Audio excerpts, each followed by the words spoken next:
The tax dollars of people who are listening are paying to put children in the hands of criminals. And I said, look, I need to make you aware. And they said, Tara, we don't get sued by traffickers. A government whistleblower with the Council of Inspectors General on Integrity and Efficiency has stepped forward to Project Veritas to detail her harrowing experience assisting with the placement of unaccompanied migrant children for the Department of Health and Human Services. In 2021, this whistleblower volunteered to assist HHS with the placement of unaccompanied minors and was deployed to the Migrant Emergency Intake Site in Pomona, California. There, she witnessed the agency failing these children, as she puts it, doing the work of the cartels on your tax dollars. These vulnerable children, we care for them, we clothe them, we feed them. With your dollars and my dollars, we fly that product directly to the trafficker. God forbid it's sex trafficking. Project Veritas embarked on a 9-month investigation across the country to corroborate our whistleblower's claims. So he attempted to traffic children,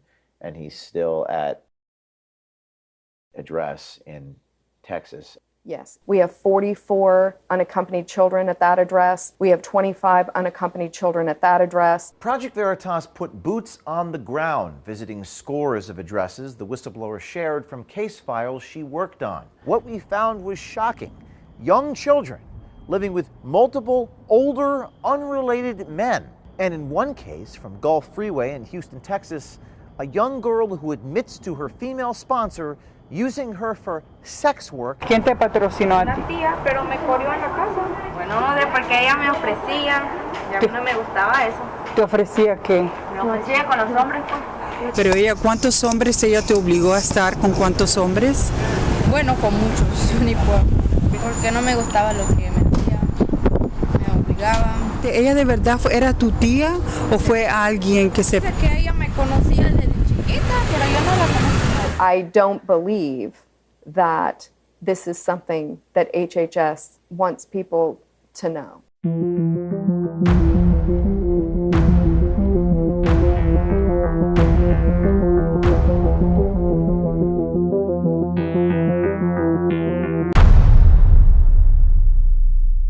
So tell me about your experience in the federal government. So I've been a federal employee for over 19 years. I'm a GS-14.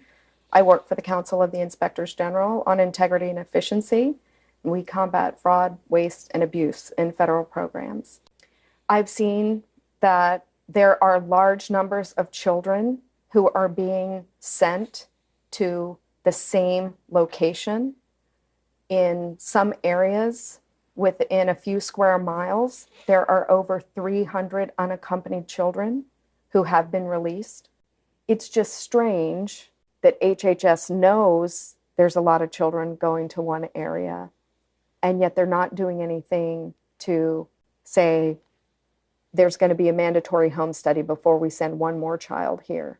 One of the things that has occurred in this administration is that they have relaxed a lot of the stringent vetting by creating these additional field guidances.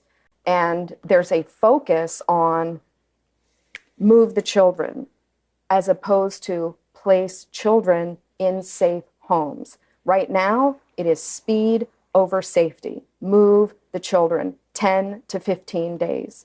I am holding Field Guidance 10 from HHS, which was enacted in March 2021.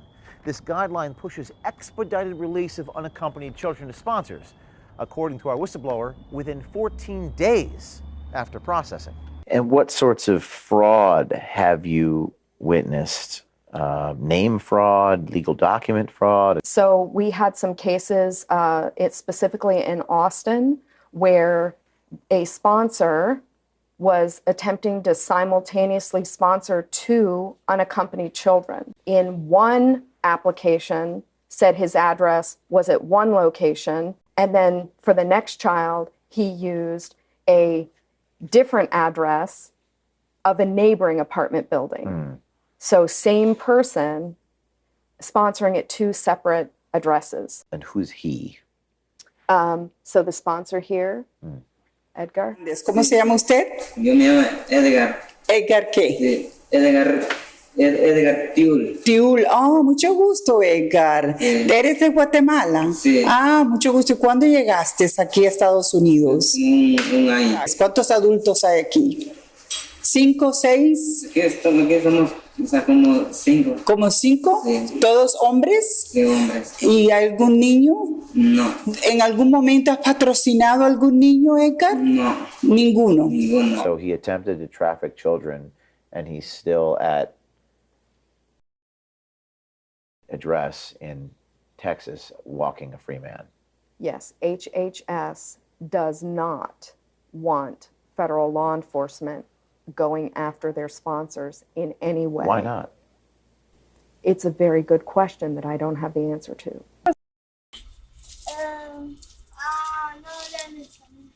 No sabe. ¿Cuántos años tienes? ¿Ah? ¿Tú?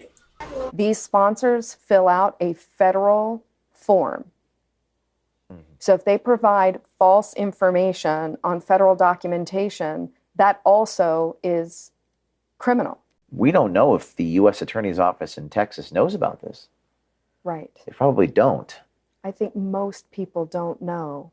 They have no idea that children are going to unrelated people, that children are definitely, we have proof, evidence, that they're being recruited and transported.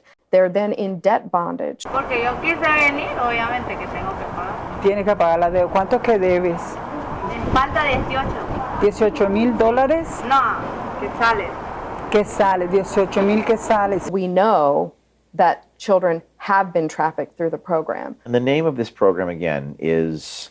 It's the Unaccompanied Children Program, so the UC program. ¿Ella de verdad era tu tía o fue alguien que se prestó? No, es mi tía. Pero tú la conocías a ella de Guatemala, no.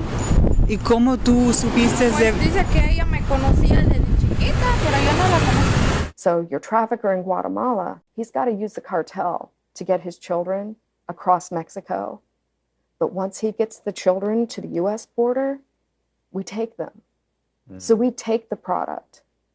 These vulnerable children, we care for them, we clothe them, we feed them. And then with your dollars and my dollars and the dollars of every person watching, we fly that product directly to the trafficker. The trafficker then has the ability to labor traffic that child until they're caught, if they ever are. And God forbid it's sex trafficking. ¿Quién te patrocinó a ti? Una tía, pero me corrió en la casa. Mírame a mí, mírame. ¿Qué me dijiste? ¿Te corrió? ¿Por qué? Bueno, porque ella me ofrecía, y a mí no me gustaba eso. ¿Te ofrecía qué? Me ofrecía con los hombres. ¿Cuánto tiempo duraste viviendo con tu tía? Creo 4 meses. 4 meses nada más. Pero ella, ¿cuántos hombres ella te obligó a estar con cuántos hombres? Bueno, con muchos, ni puedo. Te obligaba a estar con los hombres. Sí. ¿Ella lo hacía en su casa o ellos te llevaban a otro lugar? No, en su casa. Porque no me gustaba lo que me hacía. Me obligaban. And once the children are gone to the sponsor, there's nothing that we can do about it. There's nothing that HHS can do. We give the child to the sponsor. I said, do you think the child is going to take the sponsor to their immigration hearing? And they're like, probably not. And I'm like, no, probably not. So hence, the child gets an order of deportation, and that's it. I mean, their chance to get their papers are gone. So they've been harmed. But why is that beneficial to the sponsor? And I say, case manager, think with me. Who gets the order of deportation? The sponsor. What happens? The sponsor can hold up that order of deportation to that child and say, this is your order of deportation. If you do not do what I say, when I say, I'm going to call ICE on you myself. We are paying to put children in the hands of criminals.